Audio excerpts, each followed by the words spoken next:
We've all been there, right? You're trying to explain a technical problem, but your update just ends up creating more questions than answers. It's usually not a tech problem, it's a communication problem. Well, today, we're going to fix that.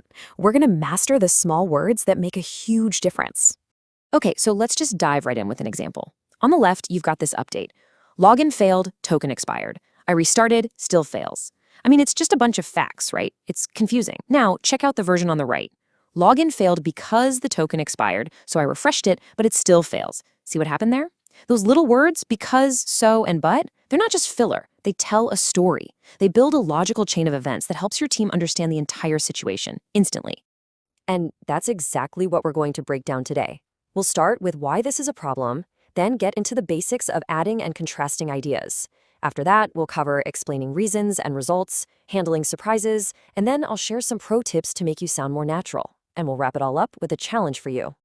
All right, first things first, we have to start with the absolute fundamentals.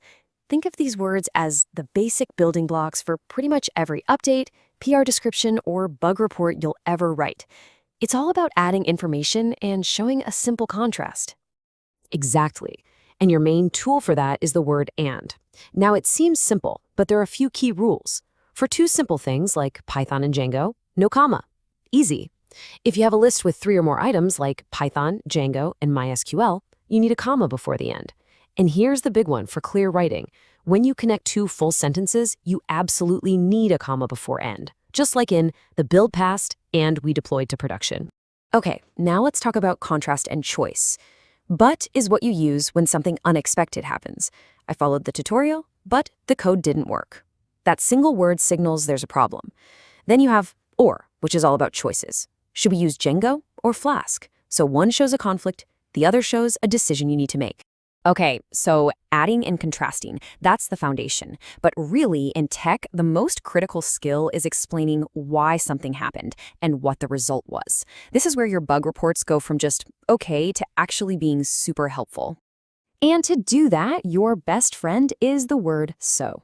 Honestly, it's the cleanest way to show cause and effect. The formula is just this. Here's the cause, then so, then the result. The API key expired, so the request failed. It's direct, it's logical, and there's just no way to misunderstand it. And check this out. Look how using so versus but creates 2 completely different stories. The build failed, so we didn't deploy. That's logical, it's what you'd expect.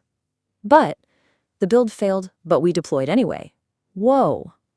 That signals something surprising, maybe even a little risky. That one word totally changes how your team reads that message. All right, I need your full attention for this next one. Let's talk about because. It's amazing for explaining reasons, but it comes with a huge warning sign. In any kind of formal writing, like a ticket or in your docs, you can never just write a because clause by itself. This is what's called a sentence fragment, and it's a super common mistake. So how do you fix it? Well, here's the first and easiest way. Just attach it to the main idea it's explaining. The app didn't work because the server was down. See? No comma needed. It's just one smooth, complete thought. Now there's another way to fix it, and this one's great if you really want to emphasize the reason. You can actually start the sentence with because. The one rule you absolutely have to remember is to put a comma after that reason. Because the server was down, comma, the app didn't work. That little comma is non-negotiable. So we've got our expected results covered. But what happens when things get weird? The server's up, the code looks perfect, but the feature is still completely broken. How do you actually communicate that kind of surprise? For that, you need to bring out the power tools, although and even though. These words are perfect for signaling a surprising contrast. When you write, although the code looked correct, the test failed, you're immediately telling your team, hey, this isn't a simple fix. We need to dig deeper. And this comparison makes it crystal clear. Look at the left. Because the server was down, the app didn't work. Yeah, that makes sense. Expected outcome. Now look at the right.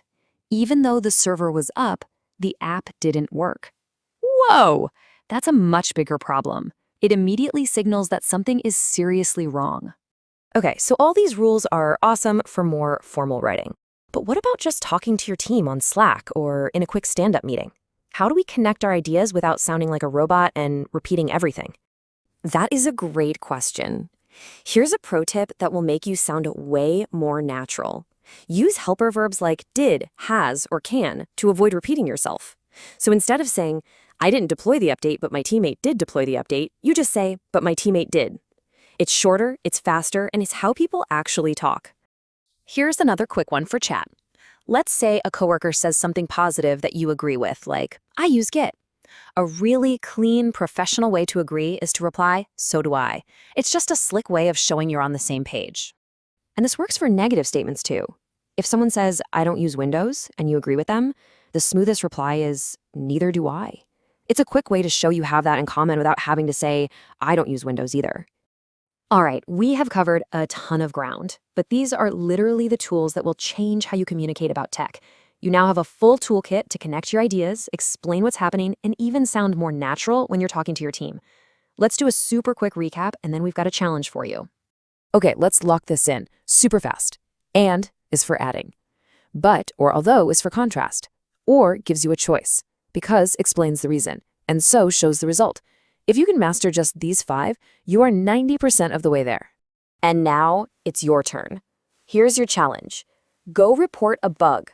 I want you to try writing a short 6-sentence update about a fake bug.